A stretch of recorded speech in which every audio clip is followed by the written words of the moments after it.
Hey, Mystic Michaela spiritual family. Welcome to Know Your Aura with Mystic Michaela. Today, this is a mind-bending one.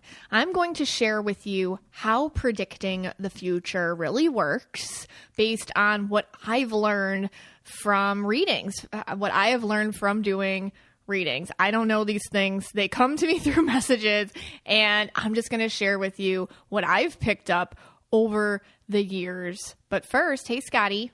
Hey, guys. All right. So how this one got started was, kind of in like a funny way. Yeah. I guess. We just took a trip, and we're on the trip, and we knew, once we got back, we had to get an episode out. And we were just thinking, what should we do for this first episode when we come back? And it was funny because, let me go back. We had a family trip planned for almost 2 years. Almost 2 years. Okay, so everybody's going. Extended family, us, my parents are going, my aunt and my uncle, okay? And for almost 2 years, you've been saying this trip, you had a weird feeling about it. Yeah. You're like, I don't know if this is happening. Right. I don't see your uncle and aunt being there. And I'm like, at first I'm like, whatever, like brushing it off. It's 2 years away. It's 2 years That's away. why you don't see it happening. Right. It's just too far away to think about. Yeah, who sees like a 2 year away trip? It was hard for me to conceptualize this trip. Yeah. And seeing them. Right. And then, it's getting closer to the trip, and you're still saying, I don't think it's going to happen. And, first of all, my aunt and uncle, we were celebrating their 85th birthdays. Right. So they're 85. So, the first thing you think of is, all right, maybe, something could happen. Right. Not Aw. good. Yeah. But that's what logic does. Right, It insert logic. Right. Right. That's what logic would say. And the whole time, I'm thinking in my head, like, oh, what's going to happen? Is something going to happen? I'm thinking it's something going to happen to us that we're not. I'm making you anxious. Right. Like, am I going to get stung by a swarm of bees like the day before? Something weird going to happen here. So, like in the back of my head, I'm like a little on edge, this whole time. And then, then we get on the flight. We did a little trip before that, which we'll talk about in a second. And, things are happening. I talked to my uncle the day before. He's like, all right, we're going to pick you up at the airport. He organized the whole thing. He's so organized. Yeah, like be at the airport at 12. Our flight gets in at 12:30. Be there. You're blah, like, blah, blah, hey, blah. Meg, guess they're coming. I'm like, I guess they are. It's so weird. But yeah. you're still right. Like, I don't think I'm going to see them. There was something off about it. Right. So the next day, we even had to get them an anniversary gift. We got them because it was their birthdays and their anniversary. Right, we got them a gift. Last minute, though. Yes. I was like, I guess I have to get them something, but it still felt weird. Like I should, yes. Yeah. So I procrastinated on the gift. Right. So everything's fine. Day of the trip, day of the cruise. I get a phone call in the morning from my Uncle Peter. You're gonna have to get your own way to the airport. Mm-hmm. From your airport to the cruise. I'm like, well, why? He's like, our plane's delayed. Oh, yeah. So, okay. So now we're thinking, okay, fine, I'll do it. No big deal. The plane will be delayed. I'll meet them on the ship. Well, the plane was delayed and delayed. Yeah. And they missed And if you've ever been on a cruise ship, like you see the cruise ship leaving and we're getting texts like, tell the captain, they were like, tell the captain to stop the ship. It's like, you can't do that. Right. But they didn't make it. They didn't make it. They did not. Who doesn't make the cruise that they planned for like 20 people? Right. Yeah. All their kids and also came, but they came later. Right. They had to hop on another port. Yeah, they figured out how to get there. But Uncle Peter and Aunt Gloria never They didn't make it. And it was so weird. When the ship started leaving and they weren't on there, my mind blew. My mind was blown. You were like, Megan, if you know this, you know everything. Yeah. I'm like, how do you not know everything? Please tell me the lotto numbers right now. You were like, I know you're holding out on me. Yeah. Give me those lotto numbers. And I'm going around, and I'm telling everybody because I'm like, how does she know this? I'm freaking out, right? Because, again, I'm always skeptical. But there again, how would you have known that 2 years in advance? Yeah, and that's the future thing. The future, and I'm going to talk about this today because the future does not work the way we think it does. There's a 3D timeline and there's a 5D timeline. Right. And you are dealing with spirit when you're talking about future predictions. And they're on a whole different timeline with different priorities and different things. And some things are set in stone and most things aren't. Right. And for some weird reason, them missing the ship must have been a keystone event, meaning something that can't change. I feel like in our lives, we all have keystone events, people, places, circumstances, but most of it is kind of up in the air. I'm going to talk about that, but it was wild. No, it was wild because I've been hearing this for almost 2 years. And these are the most organized people. We've gone on Yes. other vacations with them. They are notoriously on time. Yeah.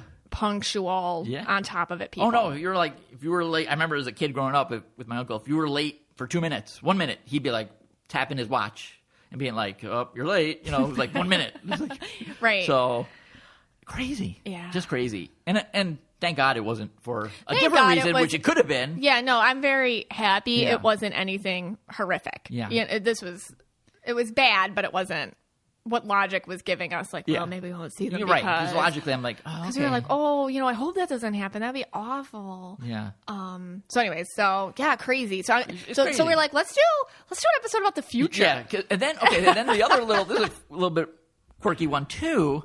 So I rented before the cruise. I wanted just the four of us to go on a little trip, without the family. So I rented an Airbnb. And this is my first rental of an Airbnb. Yeah, this was a big deal. In Gig Harbor. For big Scott, deal. by the way. Rented this Airbnb in Gig Harbor, which is about 30 minutes south of Seattle. And it's a house. Okay, so I rented a house. And, fine. I do it on my own. I rent it, and then you guys just show up there, and you're like, yay! Yeah, I'm so... What'd you rent, Scott? Like, Right. I don't care. Right. I'll just show up that day. Like, cool. Yeah. So, and then I rented this, by the way, like 8 months ago. I don't remember. I forgot even the property I had rented. I had forgotten everything about it, to be honest with you. But you kept on saying over the few months, like, did you rent it with someone in the house? Are you sure there's no one living in the house? Because like sometimes you hear these stories with the Airbnb where you get the house, but like someone's living in the basement. Yeah. I was so terrified. I'm like, is there going to be somebody there when we are there or some sort of weird thing? But no, this house had lovely reviews. Okay. Right. So. But it was a weird, nagging, persistent feeling. Right. There'll be someone there living upstairs in the attic or something, and they come down in their underwear. Right. That's like, hey guys, welcome to my Airbnb. This is part of the fun. Yeah. Here's a croissant I make you pancakes. Yeah. Croissant, right. Or pancakes. Okay, we're on the same page here. Right. So, you'd say it throughout the months, once in a while, keep saying, are you sure no one's living there? And every time I'd go and try to figure out my password, and I go look and find the property and make sure it didn't say anything about, like, person lives upstairs. Pancake maker lives with you. Right. Pancake. And sings you to sleep at night. Right. Like, I was so scared of that for some weird reason. Right. Because there was this other Airbnb I was, like, thinking of renting, but it said, like, all the reviews said, like, the guy shows up and sings you songs during your stay. And I'm like, okay, no, like, even though the property looked great. We're all like, no, thank you. I'm like, this indigo I'm with is not going to want that. So anyway, so I keep making sure that there's no one living on the property. I'm looking at everything. I'm reading everything with, like, a magnifying glass, to make sure that this place is going to be just ours. And even up to and I'm doubting myself now because you keep on saying, I think there's someone going to be living in the house. I think blah, blah, blah. And even up to the day, the day before, I'm like, I'm pretty sure no one's going to be. So again, I'm giving you anxiety. Right. You're giving me anxiety over this. Sorry. That's what I do. Right. That's how it feels to me when I know something's happening. It's like this nagging, persistent feeling. Right. So now I got in the back of my head that possibly one of my relatives is going to pass. Something bad's going to happen to me. And I have this thing that in the Airbnb, there's going to be a guy in his underwear making pancakes. Yeah, you're welcome. Right. It felt Thank like you. a woman, though. I kept saying a woman. Okay, right. fine. A woman making pancakes. Woman making pancakes. All right. So we get to the house. No, you forgot the Target thing. Oh, what? So first, we couldn't check in right away, so we went to Target. Yes, that's right. And we're like, okay, what are we going to need? Yes. And Abigail, has very sensitive skin, which I attribute to genetics and turquoise aura. And we can only use a certain type of free and clear. It's the all free and clear. Right. It's the only. It's not an ad. Not an ad. It's the only thing we can use. Yes. And I'm like, we're in the aisle, and I'm like, I just have a feeling this house will have the all free and clear. And I'm like, well. And they're like, well, okay. Yeah, I'm like, we don't know. We've never seen this house. We don't know what's in there. Let's get the all. If anything, they might have the generic. Yeah, that's what something I'm else. thinking. Sometimes like they leave something over. Sure. Right. But that would be weird for it to be the all. All right, so anyway. fast forward, we get to the house. Get to the house. We're checking it out. Property is incredible, by the way. Beautiful. Beautiful, right on the Puget Sound.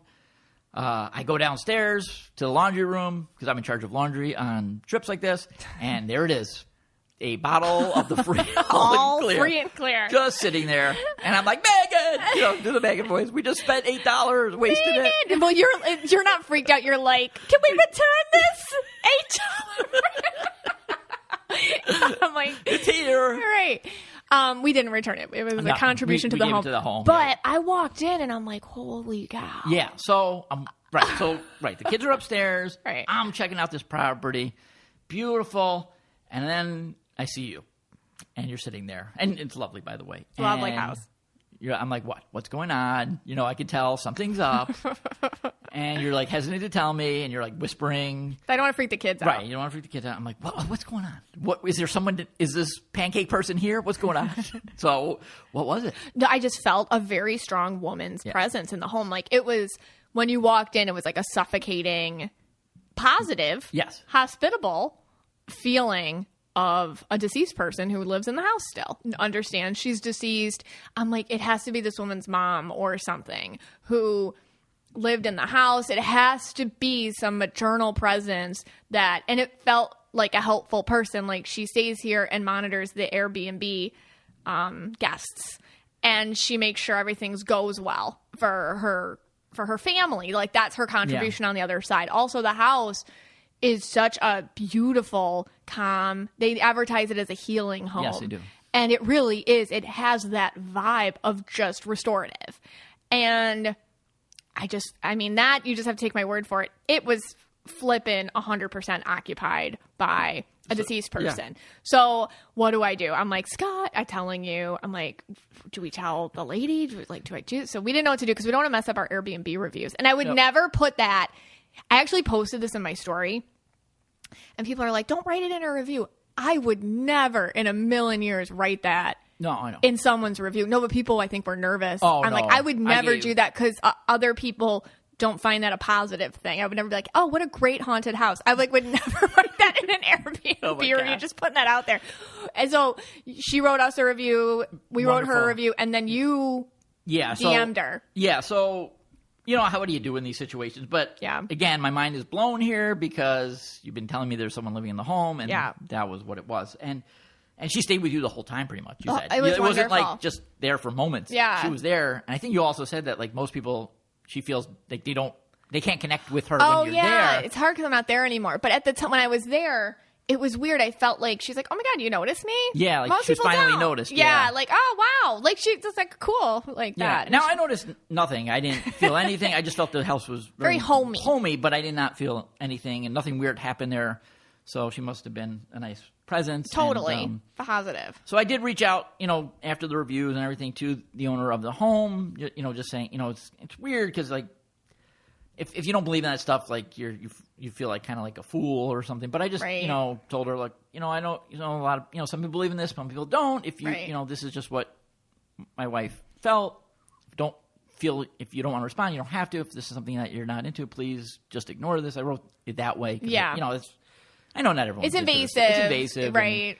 And, I wrote it yesterday, so I don't know if I'll get a response. If I do, we'll let you guys know. We can let you know. But it was just crazy. Like, it was so strong. I mean, I would love to know that myself, and obviously most of our listeners would love to know that if their home was occupied by their family member who felt like she was helping everyone and was so proud of her family, and I would love to know that. But I know some people are like, who knows what her beliefs are? Yeah, and and like you said, and other people might have told you, you don't want it to go as this place is like haunted. Like this is her business. That's probably so she's like, I don't want to ever say that because I don't want her to. No, I don't know where this could go. Right. I totally get it, and that's her business. Right. So it's kind of, anyways, awkward. Yeah. Anyway, all right, let's do a quick ad and then we'll come back.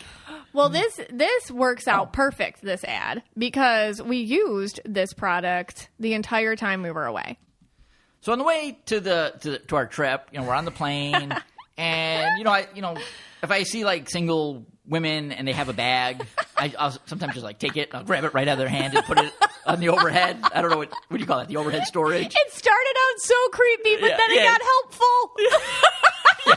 Give me that bag. When I see single women, I grab their bags, I take them off, and then I help them put it on the overhead. Yeah, I don't know. Because they're short. Yeah, unless they're like, I don't know. I just feel bad. It started out creepy, then it got so nice. And it just happened. One of the bags was a bass. Yeah. And I'm like, oh, it was the mini weekender. Yeah, I'm like, oh, this looks familiar. and then you had yours, and you have like 3 bass things on. I'm like draped in my bass. Yeah, and then the girl's like, oh my God, I have that. And you guys were talking about it. We had a whole bass convo. Yeah, whole bass convo. Of course, I'm like, use the KYA code for your next purchase. Influencer influencing. Yeah, please use our code. Use our code. KYA. But it was really cool to see, the product being used. It's fantastic. Bass is out in the wild. It's out in the wild, yeah. She had like the pale pink sports sling and mini weekender, and I have the black sports sling and the beige regular weekender. No, and they must be doing something right. Because all my extended family that did make the plane, not the ones that didn't make the plane, they were using it. They knew about it. They were all like, oh my God, you have the black sports sling. I'm like, I love it. Do they have one for me? They have men's stuff too. I got to get one. Yeah, no. When I tell you the number one thing I said this vacation to kids and husband, I'm like, it's in the base. It's in the base. Go look in the base. It's in the base. Anytime anybody missed something, I'm like, go to the base because it fits that much stuff. Base was created by actress Shay Mitchell to make sleek and affordable bags, luggage, and accessories designed to help you travel effortlessly while still looking fashionable. Base has thought of everything you could ever want in a piece of luggage. 360-degree gliding wheels, a cushioned handle, built-in weight indicator, washable bags for your dirty clothes, and all the interior pockets you need to keep organized. Their luggage comes in multiple sizes and colors, and for shorter trips, the Weekender bag is super functional and even has a place to store your shoes separately. Every piece is made to look better with miles, so you don't have to worry about it in cargo or overhead, and Base has over 30,000 5-star reviews. Whether you're packing for a quick trip or looking to breeze through the security line, Base has your personal items covered. Right now, Base is offering our listeners 15% off by visiting basetravel.com/KYA. Go to basetravel.com/KYA for 15% off your first purchase. That's base, BEIS, travel.com/KYA. Hey, Scotty. Hey, guys. Okay, so what do you think about the future? Like, what do you think about predicting the future, psychics reading the future, that type of thing? Yeah, see, this part I'm a little skeptical about. Mm-hmm. Okay, so, let's say I went to a psychic. Yeah. Which most likely I'm not going to do. But if I did. It's really funny. And they tell me something. You married Mystic Michaela. Right. Right. But, they could tell me anything in the future. Yeah. And, they could put it, far down the road, so I'll forget about it, too. Mm-hmm. They could be in 10 years, this is going to happen to you or something. And, well, I mean, what am I supposed to do? I'm like, okay, how do I know? So, it's really weird with the future because, this is just the most simplistic example. Let's say I do go to a psychic and they're like, oh, I see you going to the Cheesecake Factory for lunch. Okay. And I'm like, okay. And then I'm like, me being a red, I'm just going to be like, I'm not going to the Cheesecake Factory for lunch. I'm going to Red Lobster. Right. Then they knew that I would say that and then they would see Red Lobster. Right. So it's to me, it's how could you possibly know what I'm going to be doing down the road? I don't know. To me, the future thing with the psychics, and so, I think that's where psychics get a bad rap, honestly. They do, or, yeah.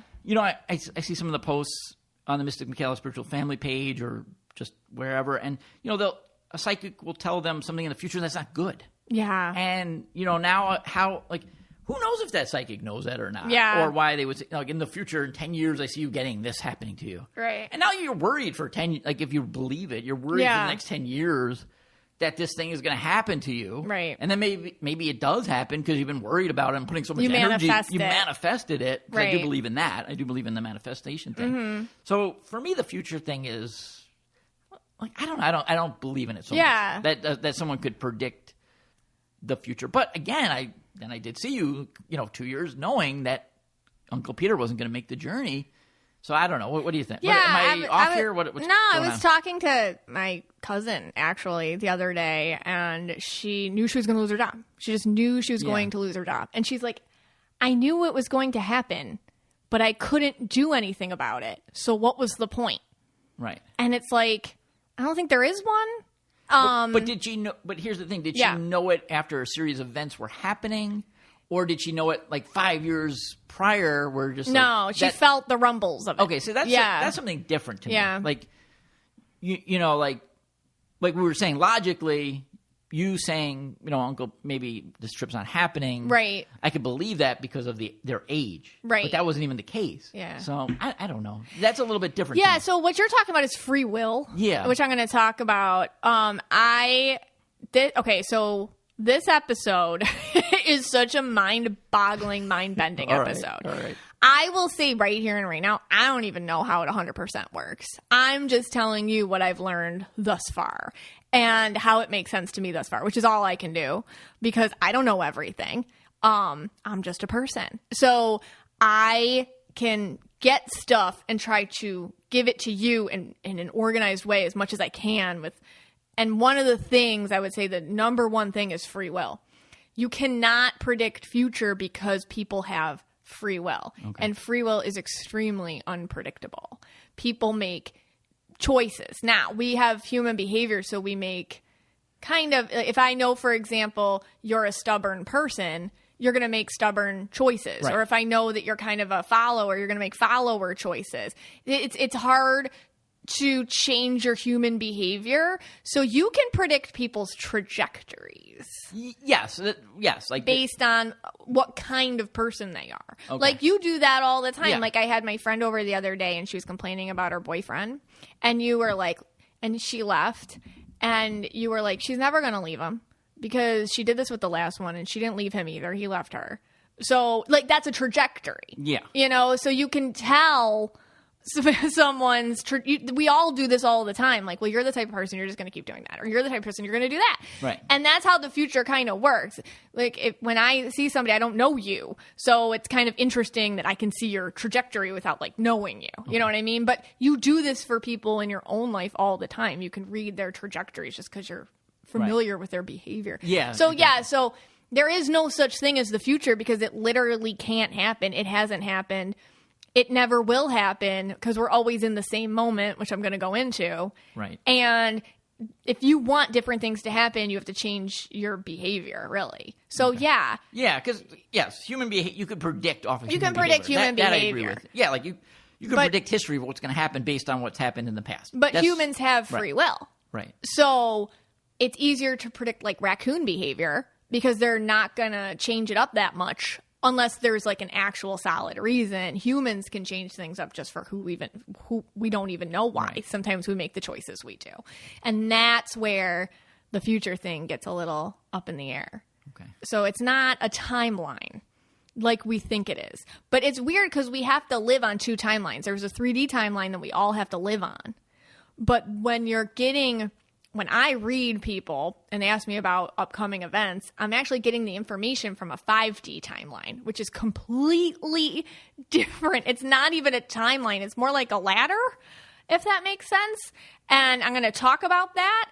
And it doesn't usually align with a 3D timeline. And I'm going to talk all about that. Okay, so we're living in between timelines.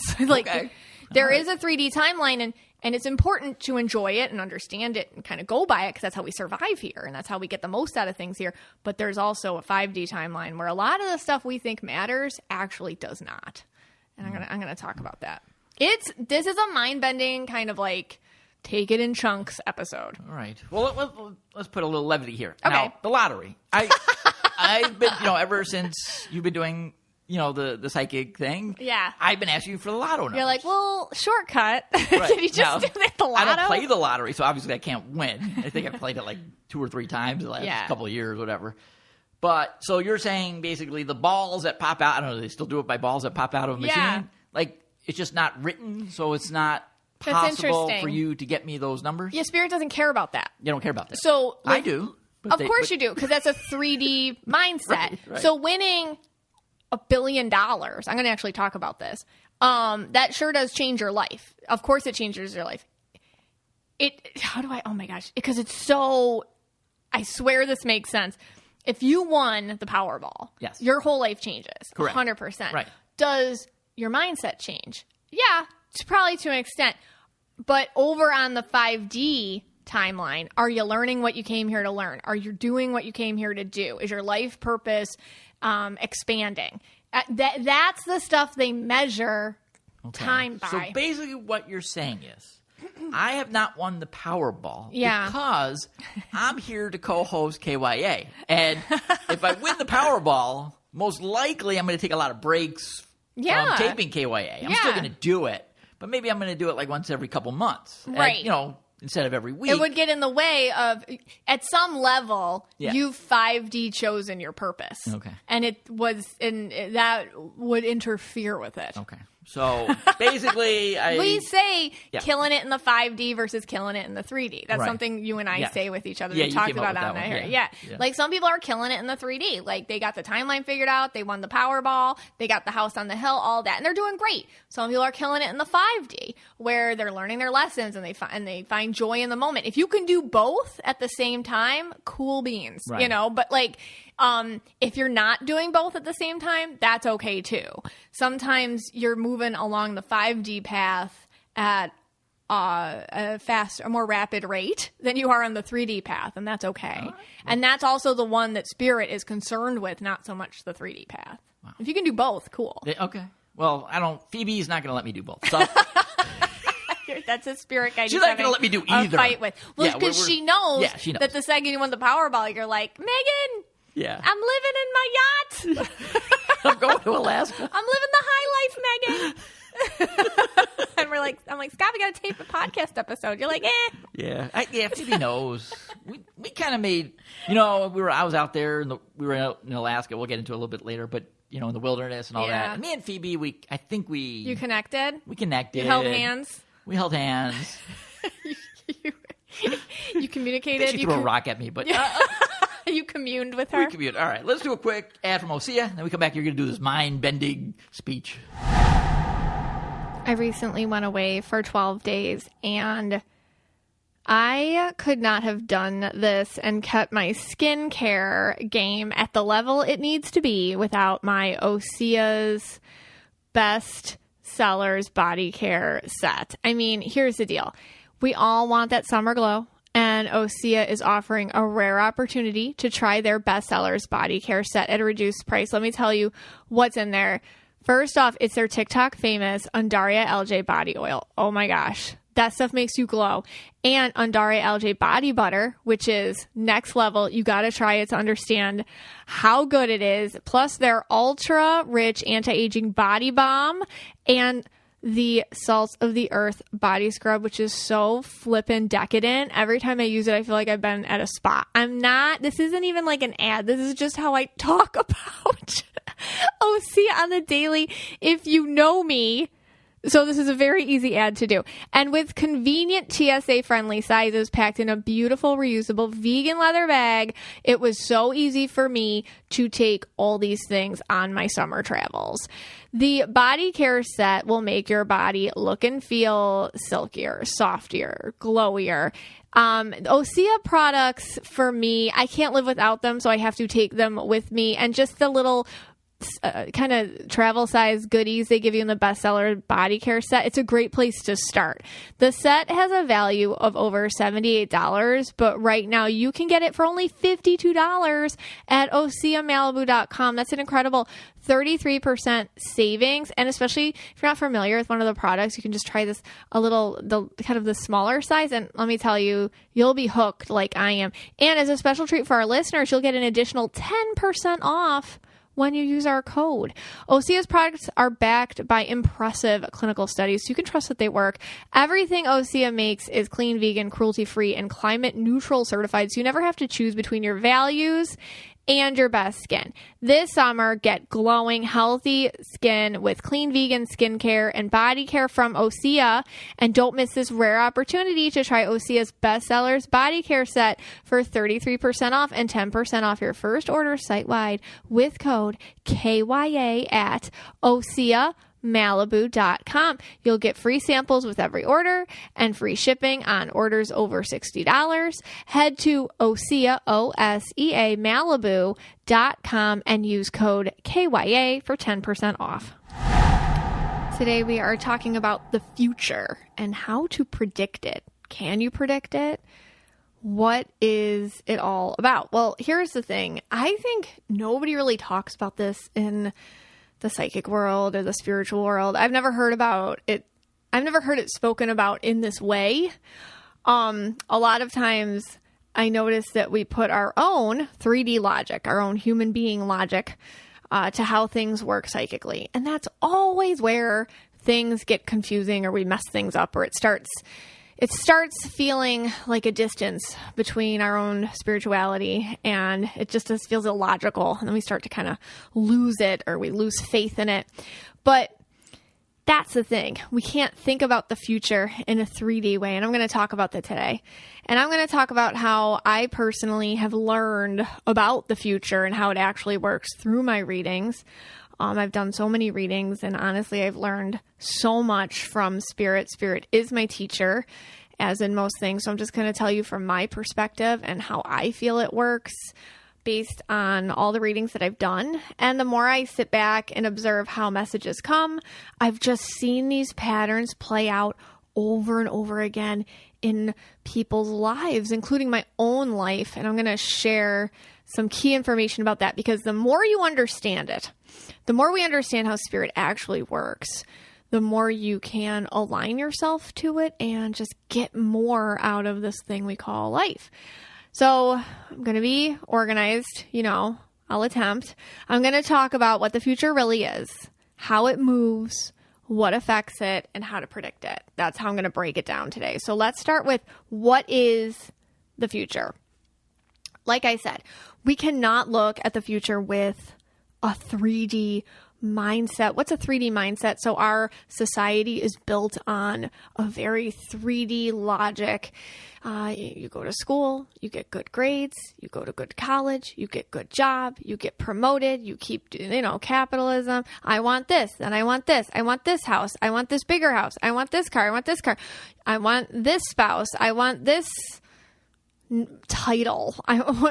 It's so 3D. It's what you think you're supposed to be doing. And 3D is about survival in our universe, in the universe of human creation, ego mindset, where everything is about if you take something, there's not enough for me. Or if you do something, I have to do it that way too. So that's when I talk about that 3D mindset. And because we have a body, because we're souls that are put into a body, our body has a time limit on it. Our actual physical body has an expiration date. And the way the world is set up is through that. There's stages of life. There's youth. There's middle age. There's old age. I mean, the amount of worthlessness you can feel at any sort of time in your life usually stems from a 3D mindset. How many men do I read? I was telling my husband the other day, whenever I read a man, I don't read like a ton of guys, but whenever I do, you know what they're most worried about? They're most worried about whether they're a good enough provider or not. And it stems from their need to be worthy for the people in their life. Am I making enough money? Am I doing enough? Am I sacrificing myself enough for the people around me? And how, that shows up in, am I going to get promoted? Am I going to make more money? Is this a better place for me? Should I move? What does my boss think about me? And all valid stuff, but so 3D. And here's the thing, we have to think like that. We have to think like that, which is the fun of it. We have to have an ability to survive here and think like that and work like that. But along with understanding the 5D concept of what time is. This can make it a lot softer, and it can make you feel a lot more worth out of life, more than what your 3D label is. Or I'm 42. I didn't do this yet. I'm 58. I'm not at this point in my life yet, and I should be based on the timeline of everyone else. I'm 30. I'm not married yet. Oh no, I'm not married. All these things must be true about me then, because according to the 3D timeline, I'm not where I'm supposed to be. Okay, so we all know how it works. It's not real, though. And here's the thing with spirit, and I'm just as frustrated by it as you all are. They don't care. Like, they care and they don't, because they're working on a 5D kind of plane, and we tend to gravitate towards the 3D plane only because that's how we have to operate this way. We're so conditioned and forced to operate. Okay, so we have to see time as a 5D concept. And instead of putting yourself in the center of things when we're thinking about what is the future, think of yourself outside of it. How does that work? So think of the world. Think of how it was created. Think about geological time. Think about the life cycle of a tree. Take yourself outside of it and see how things work, and then try to insert yourself back in it. Because when you do that, you're going to realize something. You're going to realize that there's no such thing as time. I've said this a lot. The more I say it, I swear the less confusing it gets. I promise. There is no such thing as time. Time is not a line. It's not you're in 6th grade, you make the timeline. Okay. And this is when he was born, and this is when he was elected president, and this is, okay, that's a timeline. There's no such thing as a timeline. There's always just the same moment all of the time. You are in the same moment that everybody has always been in forever. There's no such thing as a timeline. There is no could have been or should have been, because there is only right now. Regret. Wrong choices, bad moves. Hey, if I did that, then this would have happened. If I had done that, then I could have had this. When I was with that guy, oh no, I was wasting time. I could have met the right one. If I went to this restaurant, I would have had a better time than I went to that restaurant. Okay, all these are 3D concepts, which, yes, have real consequences in our lives, but in a 3D way, not in a 5D way. So spirit doesn't look at time like that. Spirit looks at time from a 5D way, which I'm going to get into. But like I said, the 3D stuff does make sense. Okay, so let's say you won the lottery. Let's say today you win the lottery. And then maybe you could live in a better neighborhood, and then send your kids to better colleges, and then you put them in a better path in life. Oh, see, that changed my timeline. That changed everything. Yeah, in a 3D way. In a 3D way. All things we want to happen, of course, because they're desirable and they're what we want for ourselves in a manner of surviving in a 3D world. You only want your kids to go to the good schools and good jobs so that they are protected. That has nothing to do with 5D concepts, though. That is a 3D concept stuff. So yeah, all those things are really cool, which is why I constantly tell my husband that's probably why a lot of psychics don't get the lotto numbers, which he doesn't quite understand, but I hear that a lot, because it really doesn't matter to them. They are not concerns of the 5D or your spiritual purpose here. So these types of things seem to count very little when talking about the future when I'm doing readings. For example, am I moving from this house to a different house? Moving isn't about moving. It's about the choice to make space more welcoming for your growth. Or am I going to get a raise? Well, a promotion isn't about money. It's about being in a position where people are recognizing your worth. All right. So if you take yourself out of what you think things are and you put it in more of an outside spiritual mindset or concept or 5D conceptualization of it, that is how spirit looks at you. And that is how the future is actually set up. So what I'm trying to say is the future is more conceptual than literal. It's about states of mind, lessons you'll learn, messages you'll receive, ways you live with wholeness. That's how the future seems to be measured by spirit. And I promise this will make more sense as I go along, because I know it's a lot to throw at you in the first 9 minutes here.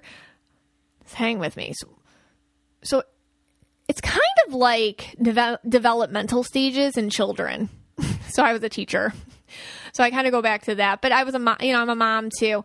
And there are certain things that a child cannot learn until a developmental kind of click happens for them. You can't teach a kid to read before they understand phonetic sounds. You can't skip a step. You can never skip a step developmentally. You can't. You have to, and sometimes developmental steps you have to wait for them to be unlocked. And there's not usually a lot of you can do for them except to give them a lovely context in which to grow. And that's how it's working for you right now too. The next step for you can't exactly unlock whatever that is, love, abundance, whatever it is. The future, you could call it, can't really unlock for you until you allow yourself a place for yourself to be nourished and grow. And then your developmental spiritual stages can happen with more flow, just like they stick kids in, preschool. It's just an easier way to think about it. Think about little you, your little soul you in preschool. What's the good preschool? The one where they're playing and they're exploring and they feel comfortable and they learn on their own out of their own curiosity and there's nap time and snack time. Okay. Or the one where they're sit down and write the letter T 400 times. Okay. What's the better one? A lot of you are probably doing the second condition to yourself in order to try to make the future happen. But that is not how you unlock yourself developmentally, spiritually. You have to actually give yourself a lot of love and fun and growth and happiness and wholeness and make choices for yourself. You got to be in the exploratory preschool. Man, I hope that makes sense.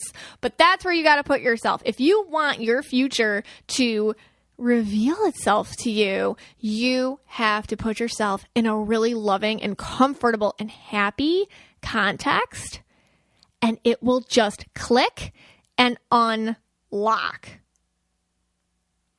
So many fundamental foundational steps are necessary to do the big things that you want to come, and it's very similar to how Spirit views you and your timeline in this life. It's more like you'll get the next thing when you're ready. Know Your Aura podcast is sponsored by BetterHelp. There was a time in my life I felt very uncertain about moving. I was living in Buffalo and I was like, do I go to Florida? Do I stay here? What do I do? I mean, it was a huge conflict. And I didn't know what the right path was. I didn't know what to do. Well, therapy, that was, oh my gosh, there's not enough words to describe how much that helped me with receiving clarity on the correct choice for me to make at that time. Sometimes in life, we're just faced with tough choices. That's life, right? The path to go on isn't always clear for us, whether you're dealing with decisions around career, relationships, or moving like I was. Therapy can help you stay connected to what you really want while you navigate life so you can move ahead with confidence and excitement, trusting yourself to make decisions that align with your values, that align with what's needed for you right now and the growth you need in your life. I mean, the more you practice, the easier it gets. And therapy has helped me do just that. The benefits in my own life, just from even taking that time in my life and structuring what my therapist helped me with and applying it to other times I've had to make difficult decisions. It's been just a ripple effect of positivity in my own life. If you're thinking of starting therapy, give BetterHelp a try. It's entirely online, designed to be convenient. It's flexible. It's suited to your schedule. You just fill out a brief questionnaire to get matched with a licensed therapist, and then you can switch therapists at any time for no additional charge. Let therapy be your map with BetterHelp. Visit betterhelp.com/KYA today to get 10% off your first month. That's BetterHelp, HELP.com/KYA. So back into it. Let's talk about how time moves. This brings me back to my original statement, which was there is no such thing as time. Time has a beginning and end to us because our life as a human seemingly has those things too. And so we measure everything we do with time. But in reality, there is no time. In the spiritual world, there is no time. And so then how does the future work? How do you predict the future? What's the fun in that, Megan? Okay, I'm getting into it. I'm getting to it. So I personally feel through my readings, this is what it looks like to me. Time gets overlapped on us. All right. So think of traveling on a road versus traveling on water. And that's how the timeline works in 3D versus how the timeline works in 5D. So the first one, if you walk through a meadow, let's say you went a little hike through the meadow. If I was a good tracker, I could follow you and trace you, step for step. And you can do that. You can follow others, metaphorically speaking, too, step for step. You can see the same things they see. You can experience whatever they experience on the paths. There are a lot of paths set up for us. Think about in our 3D world, all the pathways that are set up for us. Just being a mom of kids in school.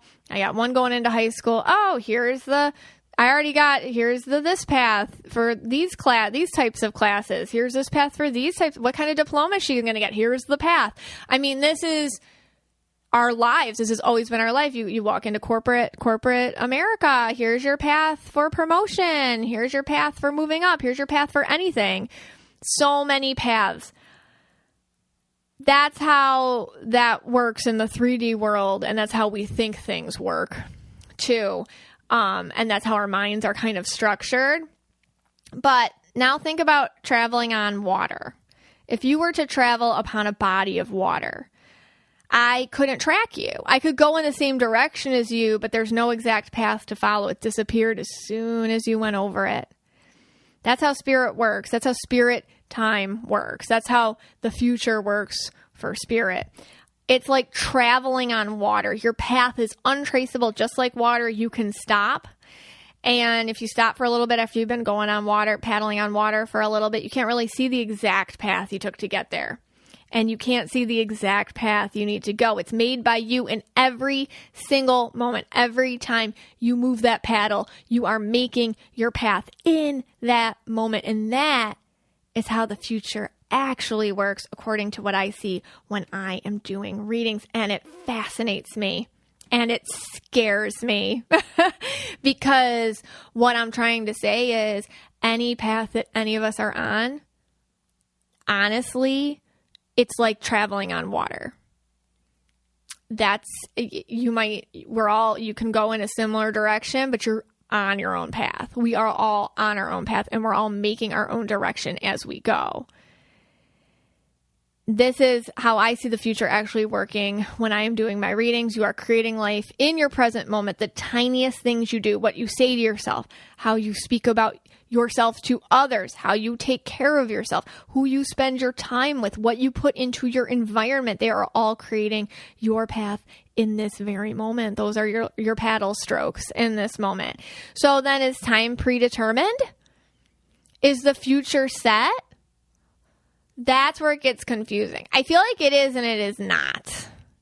And that is a circumstantial situation. It depends on what you wrote in your life contract. Yeah, life contracts. I've talked about this before. You can call it whatever you want. I feel before we come here, we have kind of an overview of what we want to accomplish. And the things that we want to accomplish, because we're in our higher self mode, are more lessons and all those 5D things. So I do feel that some things are predetermined. I do feel that. And some things are just whatever. And they mean a lot less than you think. I feel like we have some fundamentals that we've put in place, pillars of sorts we implement before we get here. This includes, for example, certain people we meet or family we have. Not everyone, but certain people. And I talk more about how relationships work in episode 154. I talk about relationships and spirituality, and I go right into that. I do a relationship inventory. And if you're interested in how relationships work into future and things like that, listen to that episode 154. But I also feel like your future is just centered around more lessons than exact events. The future, to me, also feels like kind of a pinball machine, and you are the pinball. The things you hit, which redirect you, are people, events, and circumstances. But the goal here aren't like the people, events, or circumstances. It's the lesson. So the 3D details of where you live geographically, for example, or what you end up doing for a career. I mean, there could be infinite versions of you and your life, and it seriously would not matter so much as if you just learned in this lifetime whatever lesson you came here to do. Maybe it's to value your self-worth or overcome some sort of obstacle or learn to navigate a trauma or assist with the healing of others or something. And we could drop you in a million different realities, and honestly, it doesn't matter the context so much as did you catch the drift? Did you learn the lesson? Did you figure it out in that context? Again, terrifying, yet not. I've learned to enjoy that perspective because, man, so much is meaningless and find freedom in that, please. If you get fired from your job, it's okay. It truly doesn't matter. Like it does in the 3D world. It sure does. I would never negate that. Yeah, that matters. You got to feed your kids. You got to keep the lights on. Of course it matters. But in the 5D, because when I do readings, I get a lot of people with, oh man, did I screw up my life? Did I mess up? Did I make the wrong choices? Did I miss the one? Did I miss the decision? Did I miss the choice? And the answer is absolutely not. Absolutely not. That's not what it's about. People are more usually concerned with, are my 3D choices getting in the way of my 5D needs? And that is something that Spirit is trying to just show you. They're trying to show you that. So basically what I'm trying to say is your objectives are the key. The context in which you are doing them is negotiable. According to Spirit. That's how so sometimes it doesn't really matter. Like, should I move? Is it a bad move to move from Detroit to Chicago? It's kind of more like, well, do you want to? Yeah, because your life can happen here and your life can happen there. It just depends more on your state of mind, not really on your actual 3D surroundings. Sometimes, hey, moving away from family is helpful. So yeah, that actually contributes to your 5D growth. Or moving towards family is helpful. Same thing, so it's more about that, you're not making like a literal wrong decision. I guess I get a lot of people who are just worried about messing up. They're worried about messing up. Yeah. And I don't want you can't. You really can't mess up because it's always the same moment. So every moment is a redo. So you can't really mess up. And you can't mess up if you're honoring yourself. You can't mess up. So therefore, the question is, hey, what does affect your future then? And I'll tell you the number one thing that affects your future. It is free will. What is free will? Well, free will is what you have that makes you different from any other creatures that exist on our planet. You have choices. You have some sort of a consciousness that allows you to make choices. You never see a squirrel, hate himself for being scared when you approach it and ran up the tree. You never see a deer beat itself up for running when it sees a car. You never see a cat sit and have like a real thought about, what is my prey drive? What does that mean about me? Am I a bad cat? They don't see, we're the only ones we can question what we do and who we are and our choices, and we can beat ourselves up for it. We can go against it. We can go against our nature. We can go forward with our nature. We have free will. We can make choices. And that is, I feel like, the number one thing that really comes out with predicting the future. Because I'm not really predicting the future. I'm getting what you're going to do anyhow, based on your free will choices. But it really wouldn't be special or meaningful if you didn't do things yourself, And I feel like that's why we're here. That's why we're humans in this planet. I feel like that's the whole point, to be in a situation where it's hard and you did it anyhow. If it was just instinct, it wouldn't mean as much. If it just came to you, it wouldn't mean as much. Your choices make your future in your present moment. So what is free will? You can have an amazing marriage. Let's say you have this amazing marriage, but your partner steps out. Your partner uses their free will issues and they go mess it up. They cheat or something. And that's not something you or anyone can change. If somebody messes up like that, if they decide with their free will to go do something that steps outside of your agreement, that's their free will choice. So many times I will see people on crossroads, and a lot of times it's with relationships. Is this relationship staying together or is this relationship ending? So many times I see people just seesawing between the two. Could go either way. Sometimes it feels like it feels more like it might end, but it might not because of free will, or it might stay together, or it might not because of free will. It feels fragile sometimes, relationships, for example. And that is because free will, because for whatever reason, you or your partner aren't on the same page about making the same choices to keep it moving on the same trajectory. That is a really kind of clinical way of just saying the future can be different for you than it can be for somebody else, because you might start choosing a path that is more about you and more about your health and more about your life purpose here, and they're not. And then you have a choice. Okay, do I go backwards in order to stay here, or do I keep moving forward? And right there, that's like a crossroads thing. I see that with marriages, relationships. I see that with jobs. I see that with moving. I see that with so many different things. Do I choose myself and what's best for me, or do I choose comfort and what I'm used to and what my 3D self prefers because I'm less scared that way? And that's free will. So the future can change. You can unlock a new path when you start choosing more your own self. That'll give you new stuff. And if you choose what's familiar to you, you get what's familiar to you. But that doesn't mean that other people can't do their own free will stuff and still change your path anyhow. Free will. It's a kicker. It's a real stinky kind of thing to read, because it really just depends on how, your well-being.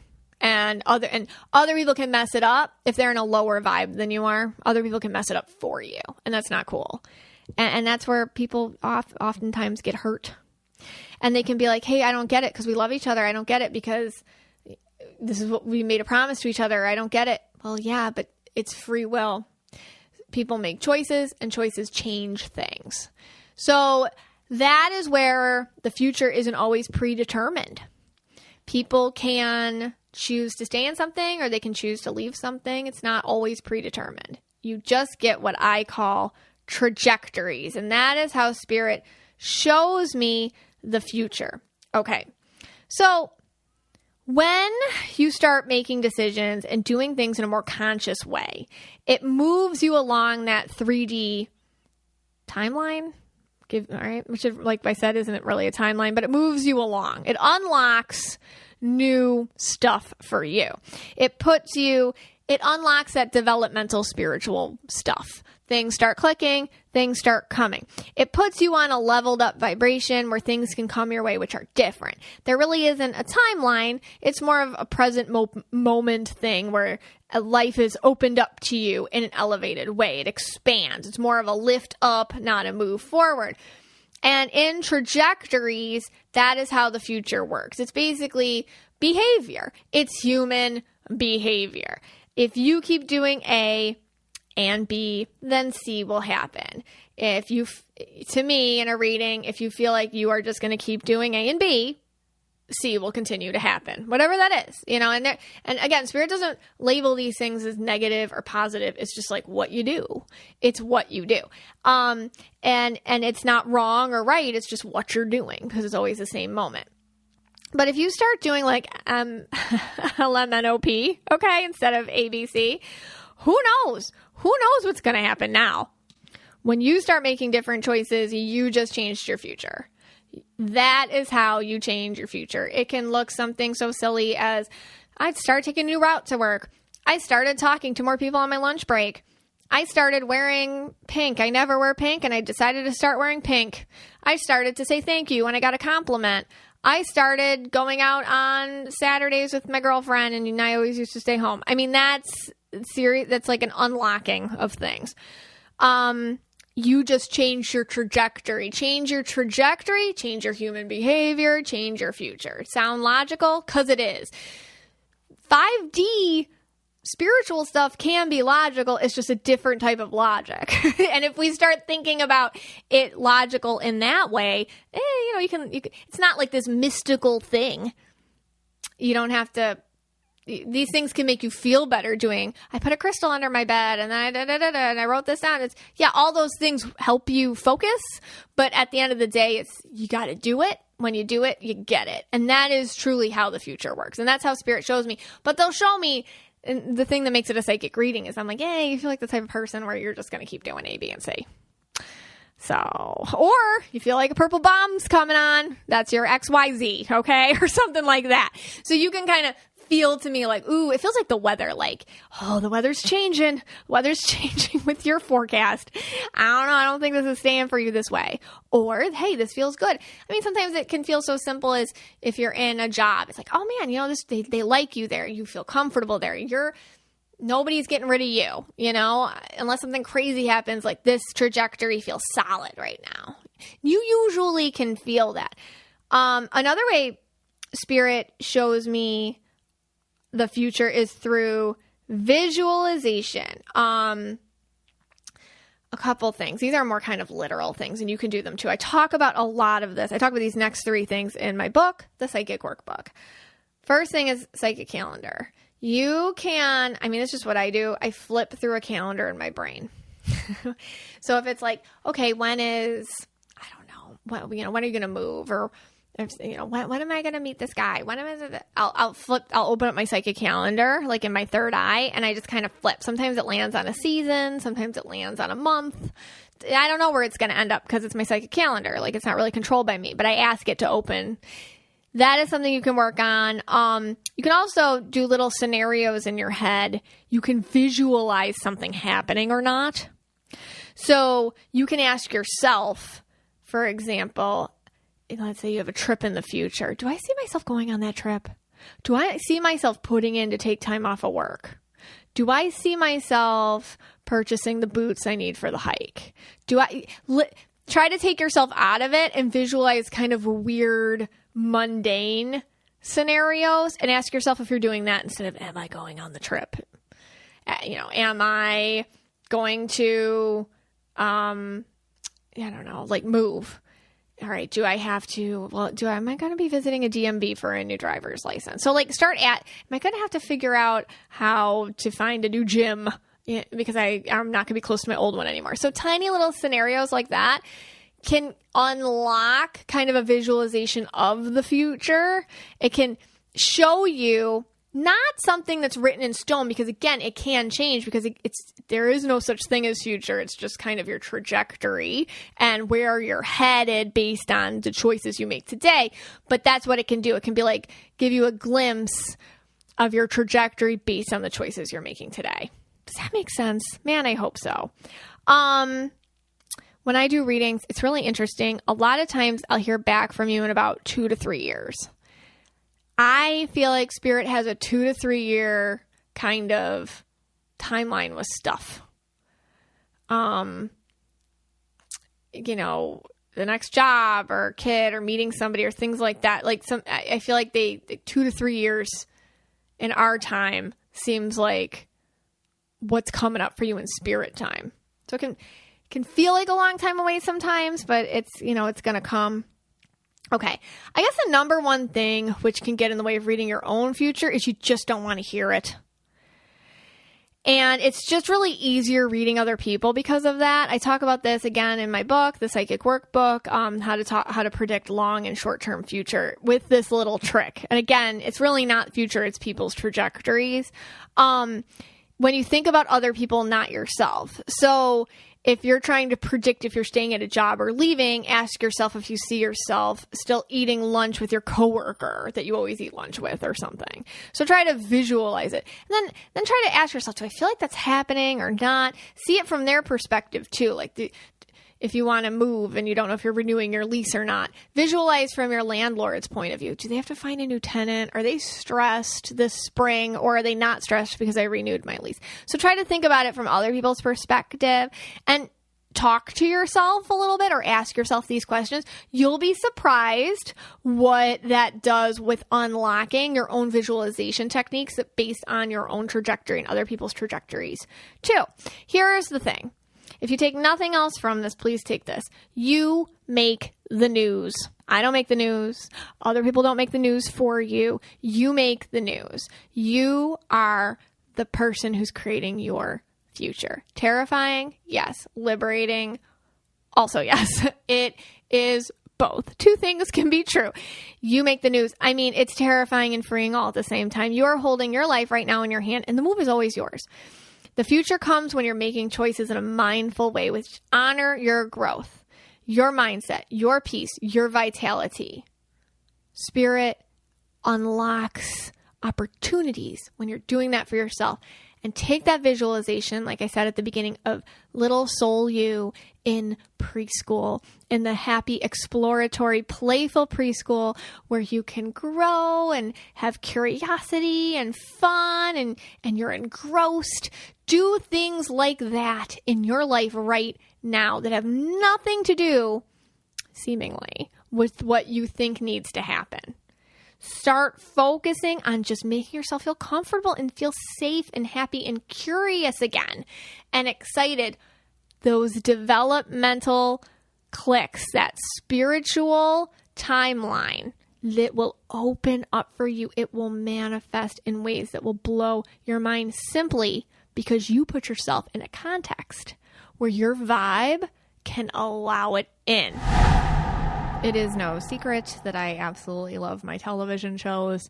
And what do? I'm so annoying. I'm always signing up for the free subscriptions. Oh, all the cable streaming networks. I'm like, I'll just do it and binge watch this show. Oh, I'll just do it and binge watch this show. Oh, yeah. And I just keep doing that. And I had no idea how much money I was actually spending monthly on all these subscriptions that weren't free anymore until Rocket Money successfully alerted me and gave me the reality check I needed to the point where I was like, oh my gosh. And what I love about Rocket Money is all you have to do is press cancel. They do everything else for you. They cancel it for you. Don't have to wait online on phones, or you don't have to go through all the processes. You just press cancel and Rocket Money handles it for you.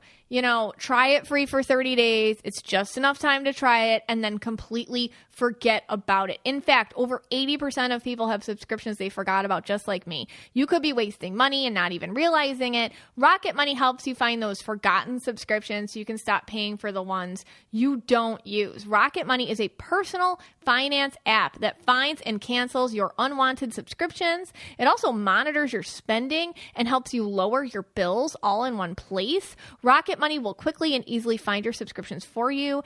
And for any you don't want to pay for anymore, you just hit cancel and Rocket Money will cancel it for you. It is that easy.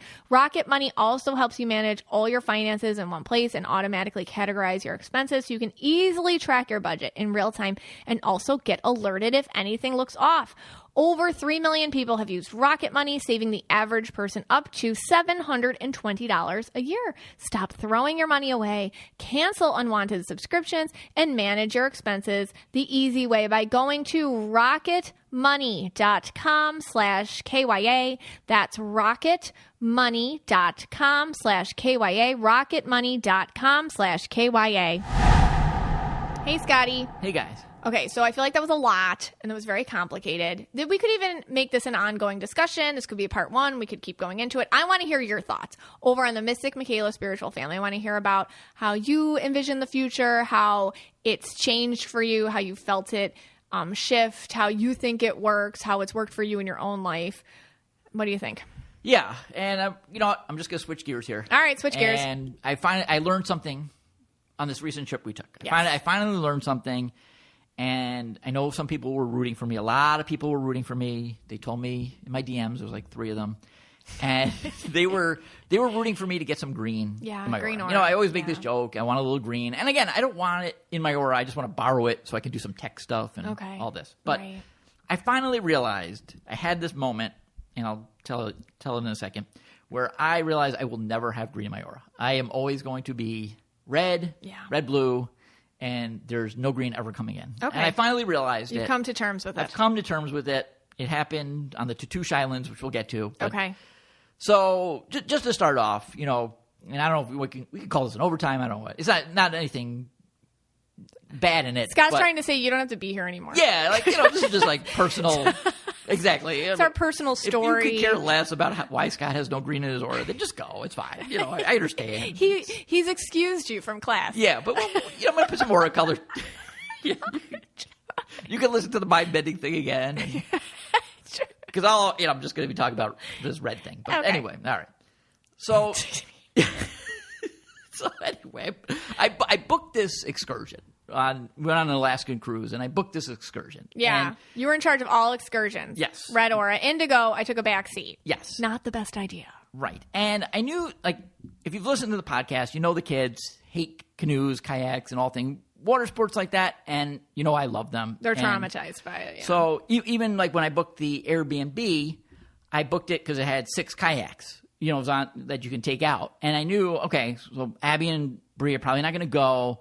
So at least, you know, they can stay in the house while I go out on the Puget Sound and do my kayaking. Right. So that's why I booked in Washington State, and it's very calm. Yeah. But I also knew that I had booked this kayaking adventure in Ketchikan, Alaska. Yeah. So I wanted to use the Puget Sound as kind of like practice for them. So, well, you called it our kayak nursery. Yes, it was like it was Scotty's. It is funny because on Gig Harbor they have like kayaking school. Yeah, they go camp. They call it. They did. And we saw a sign for it. And like I'm all these kids who had fallen in the water. Yeah, I have camp over here in my little. Yeah, thing. you did. Yeah, I did. And I taught Bree was too scared. Right. You know, she was too scared, so she didn't pass. She failed kayaking. She failed kayaking school. Yeah, but Abby got an A+. She did amazing. I taught Abby how to kayak, how to hold the thing. Yeah, I mean, there's not a lot to it. Well, it's a little single kayak. It's very little and easy to move and maneuver. Yes, and the Puget That's Sound, important for later. Yes, and the Puget Sound is very calm. Very calm. The water is, just glide over it. Yeah, very little. And there's some seals that pop up. That's fun. But it was really cool. But Abby did fantastic. She was going, first she had me tell her, which direction. She's 8, by the way. Yeah, she's 8. Yeah. And, I was telling her which direction to paddle. And then all of a sudden, she was just doing it. She did it. Going in and out. Natural. Yeah. Like a natural. Incredible. A+. All right. So, fine. So now we fast forward to this Ketchikan, Alaskan kayaking adventure that I had booked. Okay. So I liked it because it said double kayaks. Okay, so they only had double kayaks. So I'm like, oh, okay, me and you and Abby will go in one because you guys like to team up, and me and Bree will go in the other one. So it was a thing. And I looked at it. It did say you had to be age 8 or more, which probably should be higher. And it didn't say like strenuous. It said like moderate. It said like, you need the ability to be able to paddle for like 1.5 to 2 hours. Right. So, which we could do. We were doing it over on the Puget Sound. Right. Yeah. We've done that in the Keys. Yes. That's the extent of my kayaking experience. Right. The Keys and that Puget Sound. So I was like, oh, I know how to kayak. Yeah. And Abby is like, yeah, me too. We know how to kayak. Yeah. So, so anyway. Yeah, we don't. I am so excited for this trip. We don't. I'm like, I'm going to get this green in my aura. Here comes the green. It's going to happen on this trip. Yeah. Mm-hmm. But, so they take you on a bus ride, about 30-minute bus ride to like the end of Ketchikan Island. It's an island, I think, right? Ketchikan? Ketchikan's an island in southeast Alaska. Yeah. And it's gorgeous and very rugged and not very built up. Yeah. So they take you out to the end of the island somewhere. Then you get on a Zodiac boat, which, I didn't know at the time. I didn't know there was like a 25-minute Zodiac Yeah, that boat was ride. fun, though. That was fun. Yeah, the kids liked it, It was weird when the captain of the ship would like not steer the boat and turn around and scream facts at us. Yes. But okay. He was very green. Yeah, we're fine. A lot of greens. A lot of greens. Yeah, a lot of greens. interaction with the greens. We'll talk about that another time. And then they take you to this desolate island, and there's just kayaks on it. It's a tour, so you're with like 5 or 6 Tatoosh Islands. The Tatoosh Islands. And I'm like beaming. Like I am so excited. Yeah, for I've this never seen you kayaking so thing. happy. And, it was windy. And the water was, on the boat ride, was choppy. And the guide kept saying, the boat driver kept saying, oh, don't worry. When you're kayaking, the water will be much less rough. And I'm like, oh, okay, that's good. That's good. Because it is the Pacific Ocean, by the way. So we get to the island. We gear up, get our life jackets on. They give the oars. Let me just set this up for a second. Okay. We get to an island. When it is an island in the middle of the Pacific Ocean, Yes. There's nothing around. Other all. islands. There's other islands, fine. Yeah, but yeah. there's like no civilization. There's no houses. There's no harbors. There's no boat docks. There's just nothing. No. And there's a couple islands, and then like you look out, it's just straight up ocean. Yeah. It's very choppy. It's very windy. These kayaks were freaking huge. I've been in double kayaks before, like in the Keys and stuff. I thought it would be something like that, Yeah. like where you could, in the back, reach up and touch the person in front. They're very big kayaks. I couldn't reach over and touch Abby in front. Like she was like 5 feet in front of me, and then I had like 4 or 5 feet behind me, and she had 4 or 5. Like this was a huge kayak. Yeah, actually, and a rudder has a whole rudder system. It has a rudder system with pedals. Yeah, I don't know what that is, and I don't know my left from right. So I am very stressed out. And Abby's 8, and she weighs like 70 pounds, and then there's me, and I'm like, how am I going to do this? Now you and Bree just hop in your little damn kayak, and you're strong. Like you lift weights, you're working out. Everyone else is adults on this tour. Yeah. There are no other children on this tour. I know. So it's me and Abby. Abby's the absolute youngest one by a mile. Yes. I mean, I think the next youngest one was like Bree. She was 14, and then there were some boys that were maybe 15, 16. Yeah. But like everyone was like regular sized humans.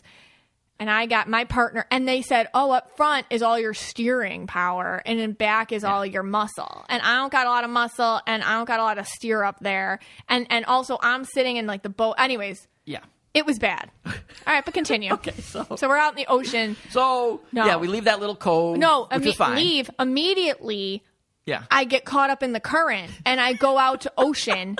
Now there's a leader, and then there's a caboose. Yeah. Thank God they had a caboose person. Yeah. And she's like, yeah, okay. I'm like, no, I'm trying to stay calm. I'm like, I'm going out to the ocean. She's like, turn right. I'm like, I don't know what foot is that. Cause like you have to, I'm like, I didn't know what to do. Now, Abby, I mean, she's sweet. She's my teamie. Yeah. Well, all right. So anyways. So yes. That kept happening. Yeah. So there's a line, and there's like us, our 2 boats, and maybe there's 5 other groups, people on the tour, and then the guides. And it is a guided tour, so they tell you all about the two islands when you're I didn't hear any of that. Yeah.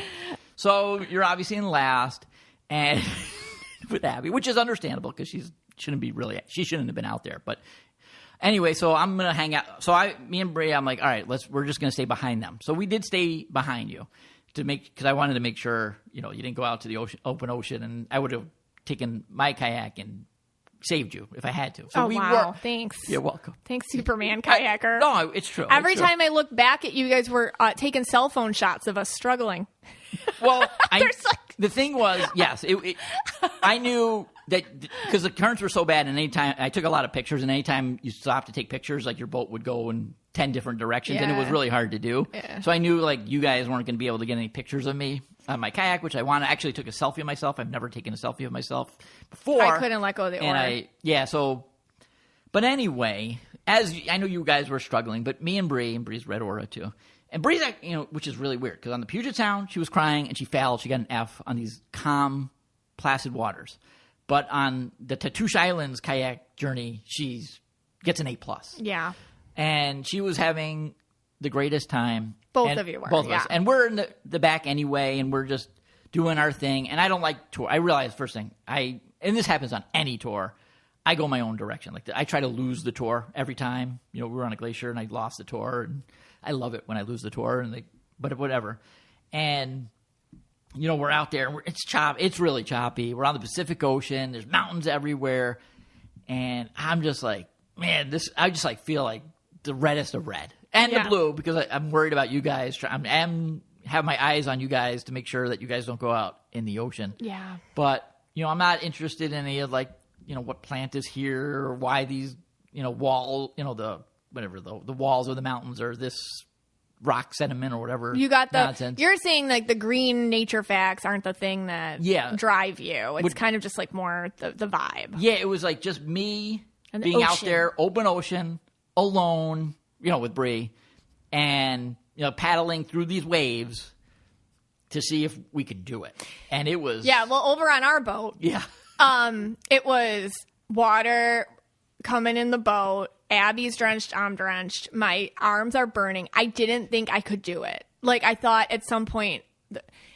The worst part was, all of a sudden, I get caught on a tidal island. Oh, my God. Which, I don't know. I guess islands appear and disappear with the tide. Yeah. And I got stuck in one. Yep. I got legit stuck in one, and I thought the Coast Guard was going to have to come. They spent so much time. Thank God the caboose helper lady was like... She was like dragging me out. We couldn't get out. My arms, and Abby, God bless her, 8-year-old Abby, she was like, come on, mommy, we can do it. We can pull through. Just keep going, mom. I mean, for 2 hours, it was absolute torture. So when you kind of would canoe all up to us, you'd be like, just appreciate where you are. Look at around you. Just live vicariously through me, Megan, because I'm having the best time of my life. And I'm like, I think I'm going to die. And it's worse because I'm with my 8-year-old and I have to keep her alive. Yeah, well, at one point, it was so bad because the wind was so bad and the current was so choppy. And we don't have a lot of weight weighing us down. I was like, okay, hey, I'm like, Abby, if we tip over, we're going to swim for that rock. I was just like trying to be calm. Like, it was that flipping bad. I will never... Tip. Yes. Look into your excursions, Indigos. Okay, don't let your Reds play on them 100%. And also, know your limits. Well, we were coming... Because I got a little purple. I can do it. I was coming to save you, but, we were in, the lady told us we couldn't... I was going through these rocks to try to get to you. Faster, I found, a shortcut. Yeah, but you weren't helping when you got me. No, I know. You would just push me into the ocean more. No. Come on, is that true? That is true. All right, anyway. Ask Abigail. All right, well, anyway. Ask Abby. We were like, leave us alone. We could not stop paddling to talk. If we lost momentum, we were done. Anyways, when I finally got in to shore. Well, hold on. Oh, so, okay. Yeah, so finally you get through that, and I know that you're going to be safe. Okay, so I know you're going to be safe. I see after the end. I was dragged off the tidal island? Yeah, your tidal island. And then you just had to go through the channel, through a couple of things. Yeah, I see you guys just breezing away from us. Well, yeah, so now the whole time we were sitting in last because I was sitting behind you just to make sure you didn't go out to the open ocean. So then, Bree, the whole time she's like, oh, they're all ahead of us. They've been ahead of us. We're the slowest. I'm like, oh, no, we're not. And I'm like, you want to do this? She's like, yeah, let's do this. And I'm like, all right. And we just put it into gear. And I'm like, all right, let me just take this boat. We're going to crush it. Now, everyone else is out enjoying the scenery, whatever, on this tour. But I'm like, we're going to pass every one of these boats, and we're going to finish first. So we just, everything we had, we go. And I don't know if you've ever seen the movie Summer Rental with John Candy, when they're in the yacht race. And they're in last place, and they start passing every boat, and the smile on their faces. I don't know if you remember who John Candy was, and he's got this big smile on his face as he's passing all the boats, as he's speeding, past them, like, I'm going to beat you. And there's me and Bree paddling, and we're just passing everybody. And we pass the next boat. And there was one up there. I'm like, we can do this. We can get them. We can even pass the tour guide. And Bree was like, we've been the underdogs. We can't do this. I'm like, yes, we can. And we crushed it. We came in, we docked our boat first. Bree was like, the tour guide, obviously he was joking. He's like, oh, you guys could run this tour. And Bree was like, yeah, we can. So it's our red just took over. And we were so happy that we just crushed everyone. I'm happy for we were you the guys. first people on the island, got out of all our gear, and we're just watching everybody come in. And of course, there's Maggie. We were the absolute last, not by a long shot. No, by about 10 minutes. Yeah. And the caboose lady, tour guide, was like, you guys did amazing. She goes, you got a lot of hugs from the people. She goes, you really stuck in there. She was like, Abby, you killed it. I mean, I was I was almost on the verge of tears. That's how, yes. I don't know if you've ever been so exhausted, people listening, and scared. and your adrenaline wears off, and then you just want to cry hysterically and then go to sleep at the same time. That is how I felt when my boat hit the shore, and Abby and I we just sat on a rock and just hugged each other.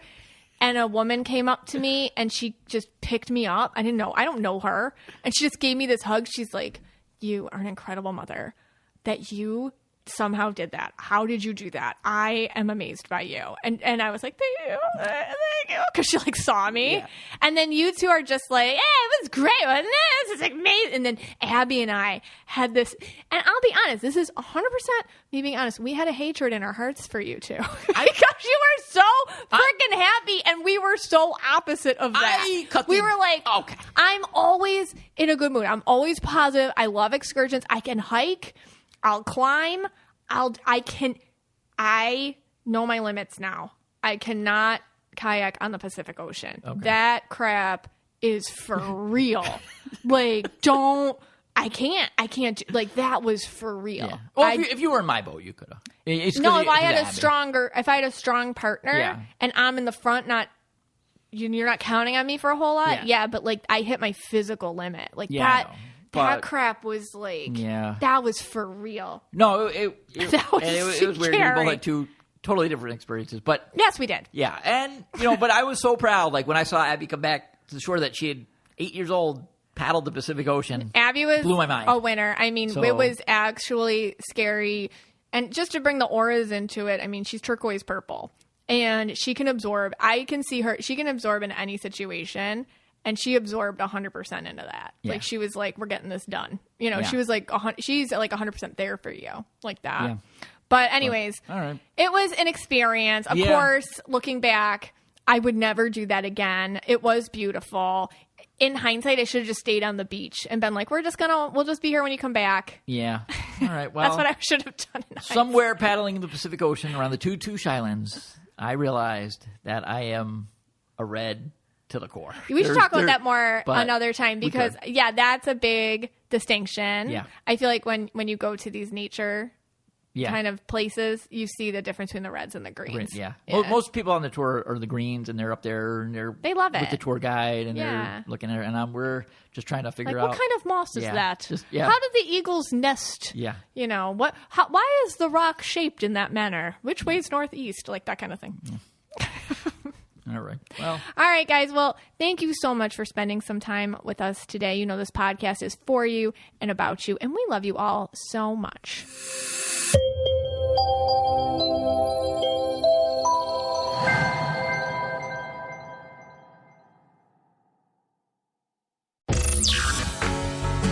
Hello, podcast fans. If you're looking for a new podcast, if you enjoy articles, books, pop culture, and hilarity, try listening to the Brain Candy Podcast. That's right. The Brain Candy Podcast has over 500 episodes of educational hilarity to satiate your learning needs.